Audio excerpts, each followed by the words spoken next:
You're out there building your firm, trying to grow it and take it to the next level, just like me. And so we're trying to figure out how do we actually grow our firm really intentionally and not just work more hours and add more stress and chaos to our lives. So we're going to break down and talk through how 10x is easier than 2x based on the book by Dan Sullivan right here. So we're going to break down how to apply the 10x is easier than 2x framework to your CAS firm. We're going to cover the 5 core principles of 10x growth, how to rethink time and talent, and then why simplifying your business model may actually be the secret to exponential growth. We're really digging into the concept of focus here. We're digging into the concept of shifting identity and not just strategy. You really can't become a 10x firm if you've just got the mindset of, hey, if we continue to add more, we'll continue to grow, which would be more of that 2x operator mindset. 2x growth, we're really thinking about it through the lens of more volume rather than 10x growth. How are we adding more value per unit sold, per hour that we work, per contract that we sign? So this identity shift is that we're not really looking at it through the lens of being a service provider. We're trying to become strategic operators. We're trying to build a firm that delivers transformation. So as a CAS firm, how do we stop selling deliverables and start owning outcomes? We've talked about this a lot through sales strategy and how to deliver higher value, more CFO type services. But realistically, if we're looking to 10x, you have to change your entire philosophy of growth towards that. As I'm continuing to build my firm, and we have 2x each year over the last few years, it's really difficult to get into the mindset of oh yeah, it's just easier to 10x. That just seems asinine, right?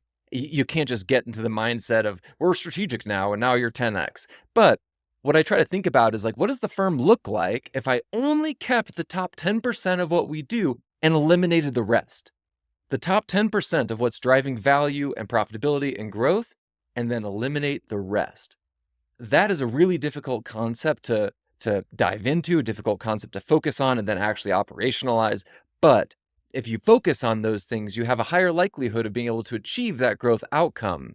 When we talked about focus earlier, focus is really the multiplier. Based on the book, most of what we're doing is actually a distraction to the growth initiative, whereas focus is the key ingredient that actually keeps us moving down the path of 10xing. Now, a big concept here that comes from the book and that other folks like Alex Hormozy talk about is that 2x growth comes from doing more, but 10x comes from doing less, but better. So we're trying to eliminate all of the things that don't scale or create leverage for the firm. So we're thinking about how do we 10x by actually doing less, by removing more from our plates, by saying no more. Most people, including myself, over the course of the last number of years have thought, well, if I step into this role, if I take this opportunity, if I take on this client, it's actually going to help me continue to move towards the goals that we have to 2x or to just grow organically. But in reality, saying no to a lot of those things, a lot of those opportunities that I've had over the last few years have actually enabled us to continue to grow because we're more focused on what we're doing internally. So we're trying to eliminate everything that doesn't create scale or leverage. We need to only work with those clients that align with your vision, your mission, your values, your pricing, and the model that you've set up to advise them, the model that you've set up to serve them really well. If they don't align with that, great. No, it's a distraction. It's not helping us create scale. So those high leverage actions that we can take, we need to look at those low profitability clients, get them off the plate. I went through a big exercise with our client roster last fall, and we identified a few clients that we didn't think were that great of fits for us. Now, when I look at those low profit clients, I believe that there are 3 core areas that are driving low profitability. It's people, it's process, or it's pricing. If it's a pricing problem, then that's on the sales department to go back and figure out why did we scope this so wrong? Or maybe it's a process. We don't actually have a good process set up. Our onboarding processes weren't set up in a way to enable success for this client and how to serve them really well. Or it's a people problem. You just don't have the right skill sets and people on the engagement to create profitability. So I can really distill down into one of those 3 core areas why we have a low profit client. Now, if there's issues across all 3, then there's probably an indicator that it's not a great client fit, and or there's a qualitative factor with the client that's causing one of these things to be imbalanced. And that could just be simply not a good values fit.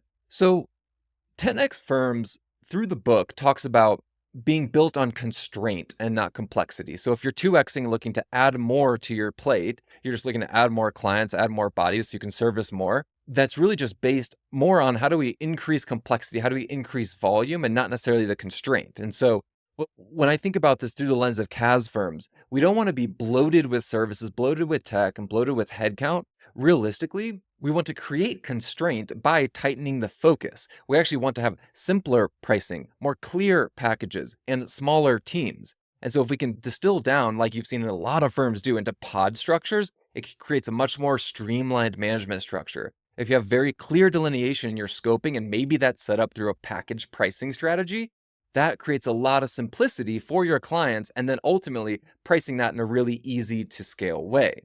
Now, I don't think you have to have a 3-tier pricing strategy to create more simplicity and create a constraint in your business. However, you need to have a lot of clarity around scope, which means you need to know what services you're offering really, really well.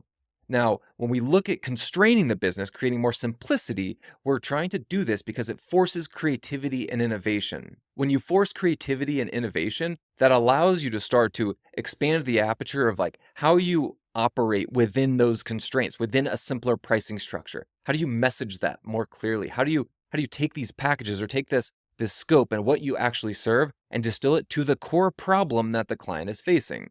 And then how do you actually message that to bring on new clients? And so you have to become a little bit more creative on how to take something simple and message it really, really well. Same thing with smaller teams. We need to be a little bit more innovative on how we actually manage, how we compensate, and how we attribute those teams to serve clients really, really well. Now, if your firm requires 100 people to scale, you maybe have already lost, but you can build a model that scales with 10. Now, what I mean by that is you want to build the scalability early. If you're looking at going backwards in time and trying to reintroduce that, it's going to be very difficult. One of my favorite quotes comes from DJ Patil, who was the chief data scientist for Barack Obama.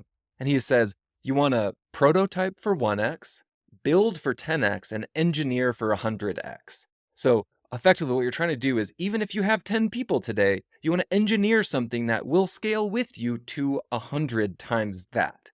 Now, obviously, it's really difficult to do that, but you go back to the systems and processes and communications and pricing and services that you've set up and say, will this operate really, really well if I 10x the number of people, the number of clients that I have in my business today?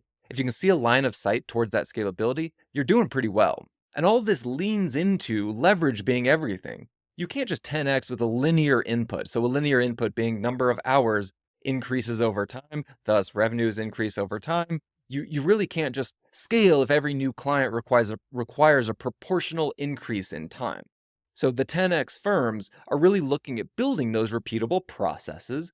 We're delegating delivery, and then we're creating a brand based on inbound leads. So we're not creating a brand that's forcing us to go to market. We're creating something that creates momentum for us. And that can be done a variety of ways, but ultimately, from a services standpoint, you're so reliant upon your people, your processes, your technology to be able to scale that if you focus on that early on, it allows you to create upward scalability within your framework.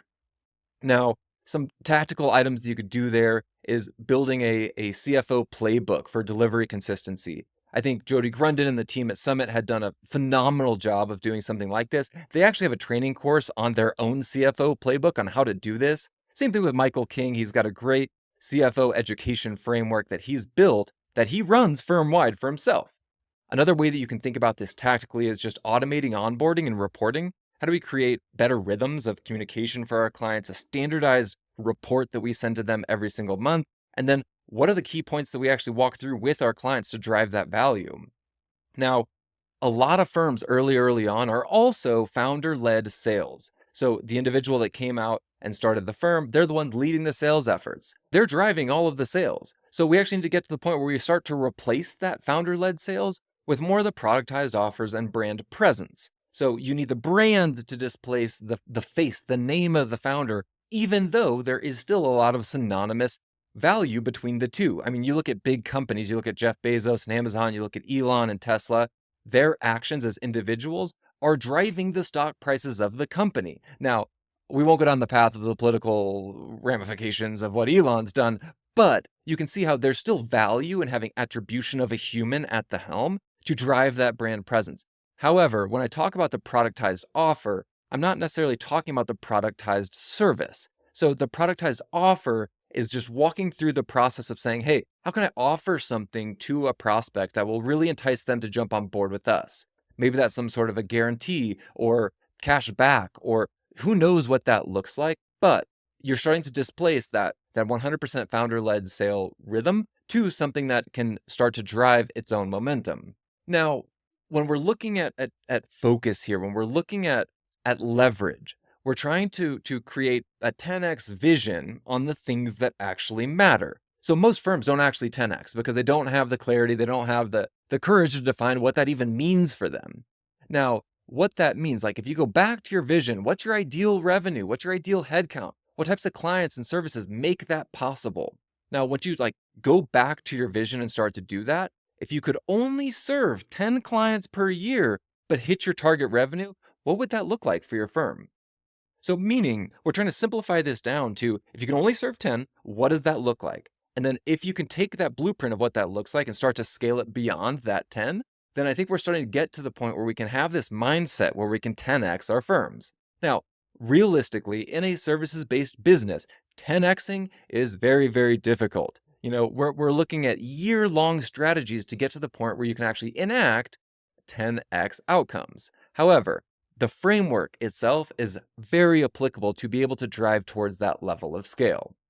So if we can start to action this today, what does it look like? We want to define what our 10x outcome looks like. Maybe that's revenue, maybe that's freedom of time, maybe it's a team size. And then we want to identify the 80% of our firm that you would eliminate in order to hit that. And again, maybe it's not 80%, but you need to eliminate something, some excess in your firm today to be able to hit that. Maybe it's a type of service that you offer. Maybe it's some internal communications that you would change around. Once we've got that done, we want to narrow our offer. We want to take our offer set and move it into like 1 or 2, 3 repeatable, scalable services. If right now you dabble a little bit in tax, a little bit in CAS, a little bit in CFO, a little bit in other areas of the business, we want to distill that down to what are the 1 or 2 things in these services that we want to retain that we think can create a really compelling offer set. And usually this is based on the pain point that the client is experiencing. Once we've got that nailed down, we want to spend 80% of our time on client relationships. We want to spend it on marketing. We want to spend it on systems. And so if we're spending our time on the things that are driving value, the relationships, the branding and marketing, and then the systems to drive that, we start to create a little bit more focus on how to actually spend time on the things that will scale. And one last action point I will leave you with is that if you could drop one piece of busy work today and never pick it up, what would it be? There's a lot of ways to displace that busy work. You can hire somebody to come on and help for that. You can just set it aside and focus on it for a smaller, more incremental period of time across a month, across a quarter, across a year, instead of having to stress about it over and over and over again, day in, day out. Fundamentally, what we're talking about here is 10x growth isn't about your effort. It's about your focus. It's about your identity, and it's about your capacity to leverage. If you want to scale your CAS firm exponentially, you have to think like a high-performance operator rather than a high-output accountant. I hope that's helpful for you to start cutting, to start simplifying, start thinking of the version of the firm that you need to create a 10x firm. And I would highly recommend pick up this book by Dan Sullivan, 10x is easier than 2x. More next time.